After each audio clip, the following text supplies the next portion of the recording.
अच्छा, तो कौए का मांस छोड़ सकते हो? थोड़ी देर सोचा उसने, कौए का तो सवाल ही नहीं। हाँ महाराज छोड़ सकता हूं। ले, उसमें कॉन्फिडेंस। अब थोड़ा सा सामने वाले के सपोर्ट में कोई बात आ जाए तो उसको अंदर से भद्रता आई और महाराज से कहा कि महाराज मैं प्रतिज्ञा लेता हूं जीवन में कभी कौए के मांस का सेवन नहीं करूंगा। मैं कहना चाहता हूं मेरे लिए वो धर्मात्मा है। पुराण कह रहे हैं। इतनी विराट दृष्टि चाहिए। धर्मात्मा माने जिसने अभी अभी जिन शासन में कदम रखा है, जिसने एक भी हिंसा का त्याग किया है, उसके अंदर उतने अंशों में तो भद्रता ने जन्म लिया ना। अब आपकी नजर दोषों पे जाती है, आपकी नजर गुणों पे कहां जाती है? हम दुखी क्यों हैं अपने घर वालों से पता है? उनके अंदर जो गुण है वो तो हमें दिखाई नहीं देते, आंख में पट्टी बंधी रहती है। और मिस्टेक कोई एक हो जाए तो हम उसकी माला जपते रहते हैं, तुमने ऐसा कर दिया, तुमने ऐसा कर दिया, तुमने ऐसा कर दिया। तो हमने जब कहा कि वो धर्मात्मा है तो आप क्या कर रहे? पंडित जी वो तो मांस खाता है। अरे मैं मांस खाता है इसकी बात ही नहीं कर रहा हूं। मैं बात किसकी कर रहा हूं?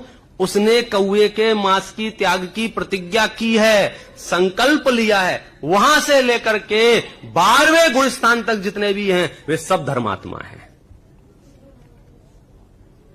मतलब आप समझे, मेरे घर में जितने सदस्य हैं वे धर्मात्मा हैं। उनकी सेवा करने से धर्मात्माओं की सेवा का पुण्य लगता है। आप ये मत देखो वो क्या बोलता है क्या नहीं बोलता है, वो धर्मात्मा है। मेरे समाज के जितने भी लोग हैं ये सब यहां धर्मात्मा बैठे हुए हैं। इनकी सेवा करने से मुझे पुण्य लगता है। मैं ये देखो, मैं इसलिए कह रहा हूं कि जिस आत्मा की अनुभूति आप करना चाहते हो ना, उसके लिए जो आपकी भावभूमि चाहिए वो कितनी उत्कृष्ट चाहिए।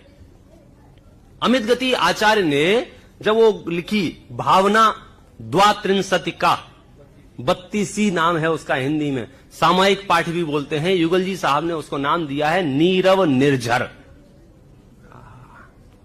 उसकी पहली पंक्ति का पहला पद देखो क्या लिखते हैं? प्रेम भाव हो सब जीवों में। कैसे संभव है ये?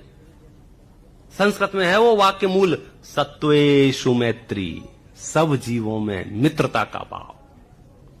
मित्रता का मतलब समझते हो? मित्र किसे कहते हैं? मित्र माने समान। मित्रता किसमें होती है? किसमें होती है?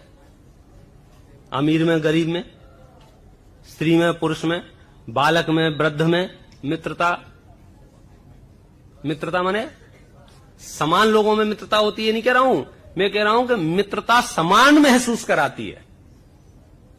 समझो मेरे और कमल भाई से दोस्ती हो जाए तो जरूरी नहीं है कि मेरे पास भी उनकी जितनी 6 गाड़ियां हों, लेकिन मेरे चित्त में उनके प्रति और उनके चित्त में मेरे प्रति एक समानता का भाव आता है।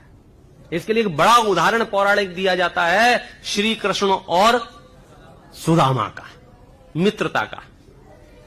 तो यहां जैनियों की उदारता और मित्रता देखो क्या कह रहे हैं? सत्वेषु, इस धरती पर जितनी भी सत्ताएं हैं चैतन्य की, उन सब चैतन्य सत्ताओं के प्रति मैत्री भाव। यहां से आपका धर्म शुरू होगा भाई साहब, सबके प्रति मैत्री भाव। गुरुदेव श्री के जीवन में ये वाक्य सैकड़ों बार सुना होगा आपने, बधा भगवान छे न बधा भगवान था। इट मीन्स सत्वेषु मैत्री। ये नहीं बोलता कि मैं मोक्ष जाऊंगा, सब मोक्ष जाएंगे, मैं भगवान हूं, ये नहीं, सब भगवान है।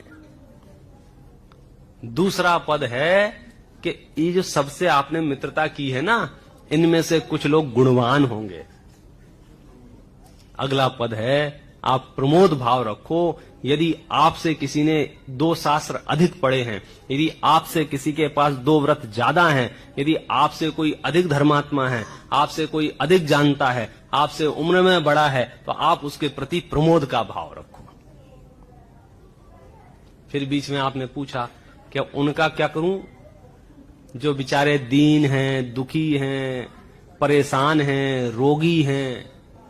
करुणा स्रोत बहे दुखियों पर, कारुण्य भावना रखो। और बोले कुछ लोग बहुत पापी हैं, दुष्ट हैं, दुर्व्यवहार करते हैं, उनका क्या करें? माध्यस्थ भावम विपरीत वृत्तौ, जो विपरीत वृत्ति वाले हैं उनके प्रति माध्यस्थ भाव रखो। ये 4 भावनाएं जिसको समझ में आ गई, मानो उसने जैन शासन की जीवन शैली सीख ली। इतना सरल है। क्या करना है? सब जीव जितने भी हैं सबके प्रति कौन सा भाव? मैत्री भाव। उनमें से जो गुणवान हैं उनके प्रति कैसा भाव?